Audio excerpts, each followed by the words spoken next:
Peace. This is Jamal Robinson with 720astrology.com. Today's date is January 22nd, and it is 12:04 p.m. Central Standard Time. Our discussion today is about the upcoming full moon at 5 degrees 14 minutes of Leo on January 25th at 11:52 a.m. Central Standard Time. And we won't be long. Uh, just a quick discussion, but I want to just look at some key themes of the full moon. I've talked about this before, but it never hurts to reiterate this just in case this is your first time watching one of my videos.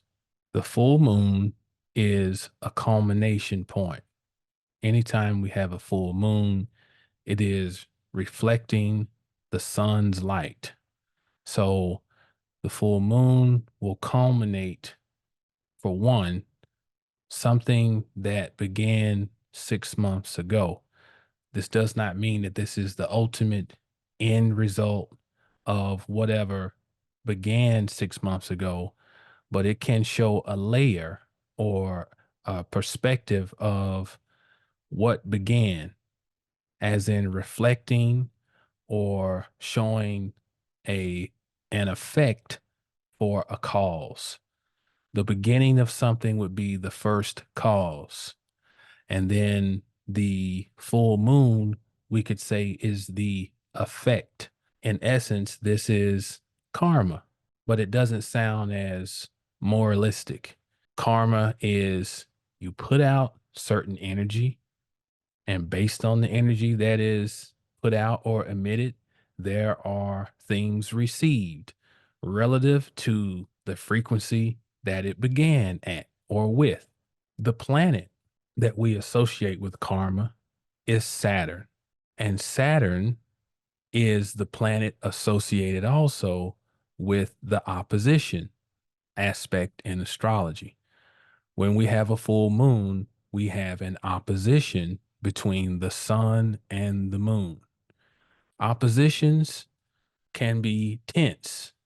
Saturn is a planet of tension. Oppositions are also reflective. When we have tension, we have an opportunity to see eye to eye.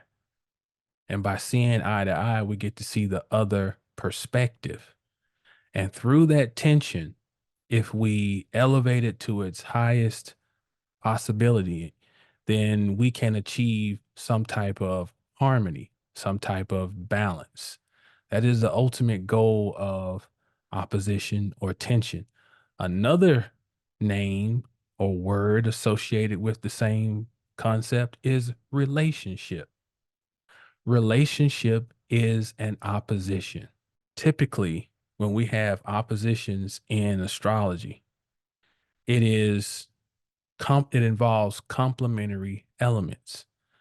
So the same thing that promotes opposition also serves as a complement, which tells us that in essence, those two are the same thing. It's all about perspective.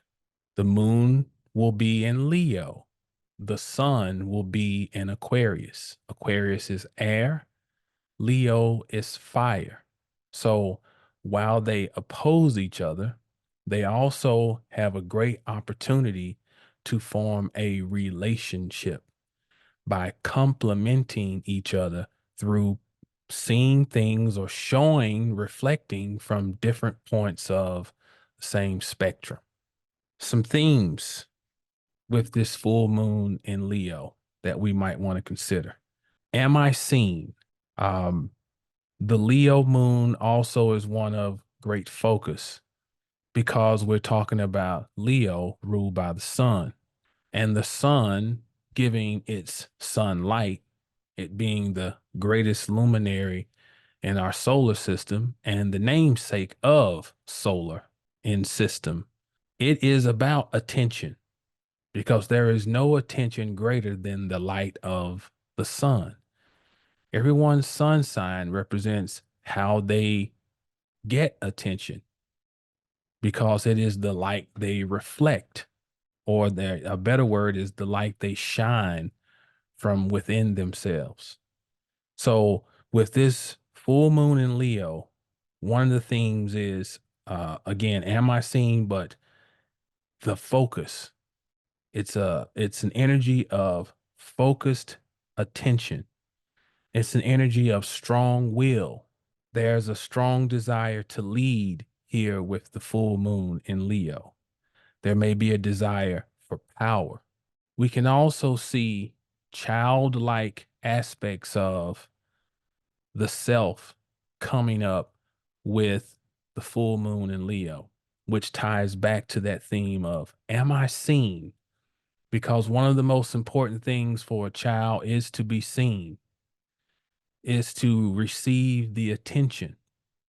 I know that for a fact as a parent, and as a person who's been a child. It's just human nature to want to be seen and acknowledged.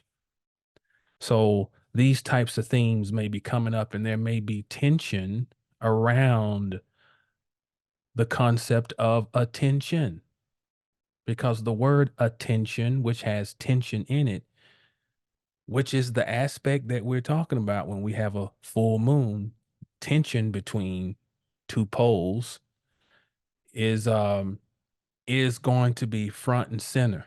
You may see people acting out. You may see more things come up around celebrities because a celebrity is associated with the sun being seen. And because celebrities are seen and so noteworthy, they then have the ability to move people in the direction that that whoever is behind the celebrity would have the people to go. So that's another conversation, but it still ties in to things we may see around this full moon. Um Again, a culmination of sorts. So you want to look back to August of 2023. We had the new moon at 23 of Leo. So this doesn't mean that this is like the end all be all of whatever you were doing back in August or what you may have been initiating, but it can give you some ideas of the quality of your initiation by the moon reflecting the sun's light. Now, maybe we get an idea of how we need to make adjustments based on something we may have been initiating back in summer of 2023. I'm going to pull up the transit chart for the full moon, and we'll take a look and at some other aspects. Okay. One of the first things that jumps out about this full moon is the fact that we have a T square that forms on that day. T square involves Jupiter, the sun, and the moon. And Jupiter's at 6 of Taurus, and the moon and the sun are at 5 of Leo and Aquarius. So when we have a T square, we already have the tension between the two points involved in the opposition. The third point here, which is Jupiter at 6 of Taurus, creates a form of agitation. You just imagine if I take, let's use my watch. So here's my watch. When I pull on the two ends, I create tension. It's like an opposition. When the T square comes in, I've already got a tense situation, but the T square now comes in and it's like it's pushing down on this line of tension that's being created between the two poles. And now we have something else that we have to pay attention to. We already have tension, which means we're trying to figure out how we can cooperate with each other. We're trying to figure it out. But then we got to add to it we have another planet that's coming in to agitate. And this planet is one that agitates through inflammation by expanding things. So, one of the things we want to be careful about with this full moon is things blowing up, things blowing out of proportion, overdoing things, especially things involving our emotions, becoming inflamed and going off the deep end. Let's go sign by sign, just some themes. Leo can deal with children, drama, self esteem, will. And I mentioned that celebrity aspect. And these are just a few. Aquarius can deal with groups, community, technology, achievement, future endeavors. Without Jupiter, we possibly have tension between, and I didn't mention these, but I'll throw these in, but things that I want to do personally, my personal will, Leo, versus the greater good of the community I'm involved in or the group I'm associated with, Aquarius. It may be more immediate things, Leo, versus a future endeavor, Aquarius. It can be my personal creation, which we're going to say is natural, versus technology, something that is, if you will, is not natural. Maybe opposition between those things. But you add the extra component, the agitator of Jupiter, which there could be a worse agitator because Jupiter is a benefic, but everything doesn't need to be expanded. And Jupiter expands. So if you already got a fire, something's been set on fire and it's not intentional. It's a fire that poses danger. The last thing you want is for it to spread Jupiter. So let's look at some of the things. Jupiter can be abundance, inflammation, expansion, can also be prosperity. And it could be some type of philosophical thing, opinion, perspective. So let's deal with the some positives first. I typically do the negative. Let's do positive. Positives are there can be some type of action that is spurred that leads to prosperity or leads to some type of abundance. So there may be something that presents itself that forces us to do something, to take some type of action, to make an adjustment. And I don't know why this is popping up in my head, but like in football or basketball, the coach comes over and calls a timeout, and that timeout is the T, which is why we call it a T square. And the timeout is, hey, football, we've already gone past the 2-minute warning, and we don't have the referee will not be stopping the clock anymore. So we've got to burn some timeouts to give us maybe time to put in a new play, to make an adjustment, to see what how the defense came out and lined up. Then we go back over and we try to figure out what's the right play. But it's some type of critical moment that requires us to take some type of action. That's why they call a timeout. Basketball, a lot of times the coach will call a timeout to slow down the other team's momentum because they've gone on a 9-point run, and it's like, okay, it's a critical moment. We got to call a timeout. We got to do something. But it does line up. The analogy lines up with the nature of a T square in astrology or a square in general. The square provides energy, and that energy is to promote some type of change. So when that team is going on the run, it might not be the energy we want, but it's energizing the coach and it's energizing the other team to either fight more or collapse. They got to do something.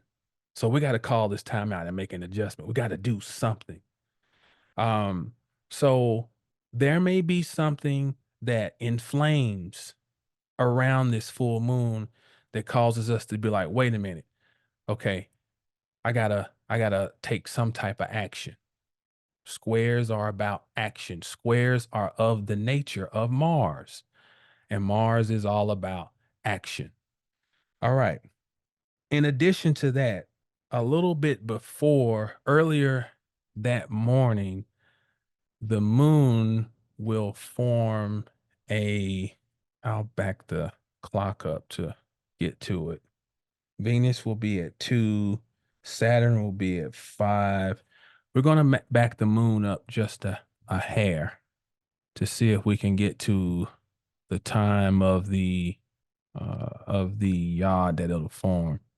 So if we go back to, we're going to take the moon back to 3 degrees. So earlier in the day, we'll say 8:50, around 8, 9 o'clock Central Standard Time, the moon is here at 3 of Leo. Venus is at 2 of Capricorn, and we have Saturn at 5 of Pisces. And what they're forming is what's called a yod. And it's just perfect for us to discuss a yod right after talking about an opposition because both are hard aspects, but they're different. In general, I would rather have an opposition than a yod. Why? Because a yod, I'm sorry, an opposition allows me to see what I'm up against. And I use this example all the time with my clients to explain the difference between these two. Right now, I'm staring into my camera. You're looking at me. So, in essence, we are forming an opposition to each other. I don't see you, but it's as if I'm looking at you in your eyes right now, and vice versa. Okay. So, if we got some type of issue, I know you're my who I have issue with, and you're looking at me like I got issue with him. Okay. This analogy works better when I'm actually talking to a client live because I actually have someone but just use your imagination. A yod is comprised of 2 quincunxes. A quincunx is 150-degree aspect between 2 points. So whereas an opposition is 180, a quincunx is like this. You hear me faintly, but you don't see me. So that's the quincunx. It's something's there, but I don't necessarily have it right in my sights. So it's almost like an annoying fly that keeps buzzing in your ear, and every time you look, it's already gone, but you know it's there. I would rather know who my opponent is and I see face to face. I don't like you, you don't like me. All right, well, what are we going to do? Box or throw rocks? But if it's a a, a, a quincunx, then again, I don't quite know how to handle it just with some rudimentary measures because we don't see eye to eye. And in addition to that, we're in elements that don't complement each other. So Capricorn is earth, Leo is fire. Earth and fire don't mix. Well, they don't mesh easily. Then you have the moon is also in quincunx with, if we're going to use this 3-degree orb now, usually stay pretty tight on the quincunx, but I think it still applies here. It's 3 degrees, but Saturn is in water in Pisces, and again the moon is in fire in Leo. So these elements don't complement each other. And when we have 2 quincunxes that emerge from the same apex, and the apex would be the moon, which means it's at the top of the triangle. So it is the destiny point. So we may, and it's the moon. So the moon is the fastest moving body in our solar system. It's our emotions. So not only is the moon in opposition to the sun, full moons are known to create tension at an emotional level, which can sometimes make people a little more erratic. But in addition to that, the moon is in the apex position of a yod with Venus and Saturn. So our emotions may not line up with, for one, relationship life. Two, it can be things around money and all the other things associated with Venus from there. But the two that we may feel the biggest jolt around may be around love, relationship, and money. Resources. Saturn deals with limitation, discipline. So there may be some type of struggle that we can't see directly how to deal with, and we're not really aware of its origin, where it's coming from, and how to really deal with it. So we may feel some type of pull. Now, this may be we may be able to liken this to, and I'm not a tarot expert, but I know a smidgen. The devil card. I think it's is it the devil card? Is it 13 or 15? Either way, the devil card and a lot of representations will show some type of binding. But when you look closely, you'll see that wherever there appears to be binding, there's really a way to get away, to escape. And so this may be kind of that devil card energy right here with Saturn in quincunx to the moon, just feeling bound by something, but not really knowing what it is, feeling stagnated, feeling limited. Now, this may produce some type of depressive type of feeling around this full moon. There's a lot of heavy energy here because, in addition to that, we've got the fact that the sun is still separating from Pluto at this time. And so it's still feeling the impact of Pluto because Pluto's at 0 of Aquarius and Sun is just at 5, and it's still in range, although it's not as strong as it was when they were conjunct on the 20th and 21st, but it's still in range. So this full moon is intense. So there's a need to maybe steal away. Here in Texas, it's going to be raining, so that's gonna add even more to the the ugliness of the full moon. But, when you're forewarned, it gives you the opportunity to do something, to prevent the most negative of circumstances or the most, negative of outcomes. Let me erase this because there's more going on with this full moon. Let me move it back up to the 25th. Oh no, it's still on the 25th. Let me move it back up to the right time. That was what I should have. So at 11:52, the actual time of the full moon, we will have, in addition to the things I've talked about already, we'll have Mars and Mercury in a square to Chiron. Remember, a square is a hard aspect and it charges whatever those areas are of life that are affected, it charges them with energy to promote some type of action. Here's the good thing about this.